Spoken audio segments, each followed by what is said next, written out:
সকলে এচি তলত বহি তেওঁলোকে 7:30টাৰ পৰা কোনটো কাৰ্যালয় কোনজন অফিচাৰে 7:30টাত আহি অফিচ খুলিছে সেলফি দিছে। আমি ইমান ডাঙৰ চাকৰি কৰোঁতে আমি সাধাৰণ এটা মাননি পাওঁ। অসম চৰকাৰে 2000 দিয়ে, ভাৰত চৰকাৰে আমাক 4500 টকা এটা দিয়ে। তাৰ বিনিময়ত আমাক গৰম বন্ধ নাই কি, আমাৰ কৰ্মী সহায়িকাসকলৰ দয়া কোনো স্বাস্থ্যৰ প্ৰতি আমাৰ একো নাই। আমাৰ আজি 10 জুলাই দাবী দিৱস হিচাপে সমগ্ৰ ভাৰতবৰ্ষতে আজি এই দিনটো কলা দিৱস হিচাপে আমি পালন কৰিব লৈছোঁ। এইখন চৰকাৰৰ দিনত আমি ভাবিছিলোঁ তেওঁলোকক আগবঢ়াই দিছিলোঁ, তেওঁলোকে আমাৰ অংগনবাদী কৰ্মী সহায়িকাসকলৰ প্ৰতি অকণমান দয়া মমতা আগবঢ়াব, কিন্তু দেখিলোঁ বাজেটতো আমাৰ বিষয়ে একো উল্লেখ নাই। বাজেট অধিৱেশন চলি আছে, তাতো আমাৰ একো নাই।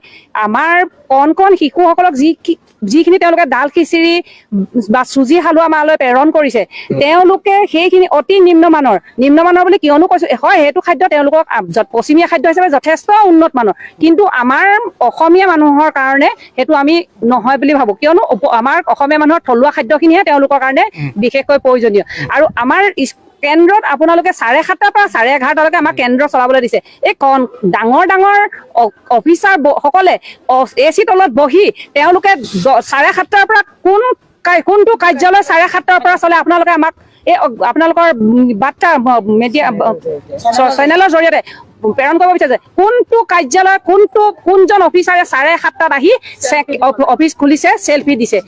আমি ইমান ডাঙৰ চাকৰি কৰোঁতে আমি সাধাৰণ এটা মাননি পাওঁ।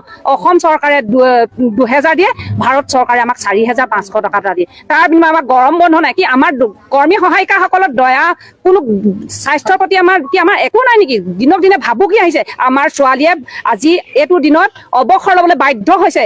অনাগত দিনত আমাৰ বহুত ছোৱালীয়ে অৱসৰ লওঁ কৰি আছে। আমাৰ কাৰণে তেওঁলোকে আমি ৰচোন কিবা এটা ভাল পথ পাম নি বুলি আমি কৈছোঁ। তেওঁলোকে আজি পুষ্টিহীনতাত ভুগিবলগীয়া আমাৰ কণ শিশুসকল ভুগিছে। আমিয়ে যদি পুষ্টিহীনতাত ভুগোঁ, তেওঁলোকক কেনেকৈ আমি আগবঢ়াই নিম। এইহেন গৰমত মানুহে থাকিব পৰা নাই। কেন্দ্ৰত কোনো ফেনৰ ব্যৱস্থা নাই, কোনো ব্যৱস্থা নাই, কাৰেণ্টৰ ব্যৱস্থা নাই, কিছুমানৰ পানীৰ ব্যৱস্থা নাই, কিছুমানে ভাড়া ঘৰত চলাইছে। 7:30টাৰ পৰা 7:30টালৈকে কেন্দ্ৰ চলাই আকৌ ঘৰে গৈ আপোনাৰ ফেমিলি চাৰ্ভে কৰাটো সম্ভৱ হয়নে বাৰু?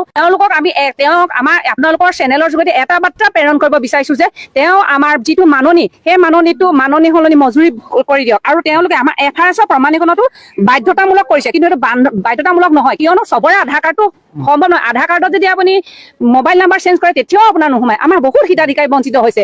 তাৰ বিনিময়ত আমাৰ কিছুমান ল'ৰা ছোৱালী বাদ পৰিছে, কমপ্লেইন আমাৰ অফিচলৈ আহে, তেতিয়া আমাৰ দিব লাগে, আমি কৈফিয়ত দিব লগা হৈছে কৰ্মী সহায়িকাসকলে। এই FRS আমি অতি শীঘ্ৰে বন্ধ কৰিবৰ কাৰণে হৈছে। আমাৰ দীৰ্ঘদিনীয়া কিছুমান পদ খালী হৈ আছে, কৰ্মী সহায়িকা পদ। এতিয়াও তেওঁলোকে সেইখিনি পদ নিযুক্তিকৰণ দিয়া নাই। তেওঁলোকে কি কৰিছে, সহায়িকা পদোন্নতি দিম বুলি তেওঁলোকক ৰখাই থৈ দিছে। সহায়িকাসকলক কামত খটুৱাইছে কেন্দ্ৰসমূহত, কিন্তু তেওঁলোকে কৰিছে কি, ৰেভিনিউ চাৰ্কুল ভিলেজৰ ভিতৰত হ'ব লাগে বুলি কৈছে। কিন্তু আমাৰ এইটো অৰ্ডাৰ, আমাৰ যিটো সন্থাৰ ফালৰ পৰা আমাৰ যিটো অৰ্ডাৰ আনিছিলে, তাত আমাৰ ৰেভিনিউ ভিলেজৰ বুলি লিখা নাই। কিন্তু আমি আপোনালোকৰ চেনেলৰ যোগেদি মুখ্যমন্ত্ৰী মহোদয়ক জনাব বিচাৰিছোঁ যে খালী হৈ থকা পদসমূহ অতি শীঘ্ৰে নিযুক্তি দি পদসমূহ পূৰণ কৰক। লগতে সহায়িকাসকলৰ যিখিনি আমাৰ কৰ্মী পদলৈ পদোন্নতি হ'বলগীয়া আছে, তেওঁলোকক অতি শীঘ্ৰে কোনো ৰেভিনিউ চাৰ্কুল ভিলেজৰ পদ নধৰি তেওঁলোকক অতি শীঘ্ৰে নিযুক্তি দিবৰ কাৰণে আমি অনুৰোধ জনাইছোঁ। লগতে আমাৰ অৱসৰকালীন ভাত্তাসমূহ আমাৰ ইলেকশ্যনৰ আগতে তেওঁলোকে ঢাক ঢোল বজাই কৈ দিলে যে ভোটৰ লালসাত যে আমাৰ কৰ্মী সহায়িকাসকলে অৱসৰ গ্ৰহণ কৰা 4000 টকাটো পাবলৈ তেওঁলোকে অতি শীঘ্ৰে 4 লাখ টকাটো, কিন্তু আজি পৰ্যন্ত সেই 4 লাখ টকাটো তেওঁলোকে কি কৰিলে, নিদিলে। সেই 4 লাখ টকাটো তেওঁলোকৰ হয়তো আমি ভাবোঁ, আমাৰ ধাৰণাত তেওঁলোকৰ ইলেকশ্যনৰ কামত খটাই দিলে। আজিও আমাৰ নাই। আজি আমি CB পাতিব লাগে, ইমান ডাঙৰ অনুষ্ঠান কিছুমান পাতিব লাগে, এটকা পইচা নিদিয়াকৈ কৰ্মী সহায়িকা 8000 টকাৰে তাৰ কাম কৰিব লাগে। সেই PLI দিম বুলি কৈ আজি 19 মাহৰ দিবলৈ আহিলেও অৰ্ডাৰ আহিছে, কিন্তু এতিয়া যেতিয়া বিল বনাই দিলে ফাণ্ড নাই। এইটো কি কথা? আমি কি কৰ্মী সহায়িকা এটা নাচুৰ বান্ধা হৈ বহি আছো নেকি, যে প্ৰতিটো মুহূৰ্ততে বুলি ক'লে যাব লাগে, বুলি কয়। কিন্তু আমাৰ কষ্টখিনি তেওঁলোকে মুখ্যমন্ত্ৰী মহোদয়ে বুজি পাব লাগে যে কৰ্মী সহায়িকা এটা কণ শিশুসকলৰ ভৱিষ্যতে এজন ভাৰতীয় নাগৰিক হ'ব। তেওঁক যদি আমিয়ে আগবঢ়াই নিনো, কোন সকলে আগবঢ়াই নিব আপোনালোকে কওকচোন। আপোনালোকে মুখ্যমন্ত্ৰী মহোদয়ক মই বিনম্ৰ আমাক হাতযোৰ অনুৰোধ জনাইছোঁ যে আপোনালোকে আমাৰ কৰ্মী সহায়িকাৰ কথা অকণমান হ'লেও চিন্তা কৰি, অন্য ৰাজ্যত যেনেকৈ নিজৰ চৰকাৰে গ্ৰেচুৱেটি দিয়া ব্যৱস্থা কৰিছে, দৰমহা অন্ততঃ 10,000 টকা বৃদ্ধি কৰিছে, তাৰ ওপৰত আমি 10,000, 12,000, 15,000 আমাক কৰি দিয়ক। আমি তেতিয়া যি কাম কৰে আমি তাৰ কাম কৰিবলৈ আমি প্ৰস্তুত আছোঁ। আমি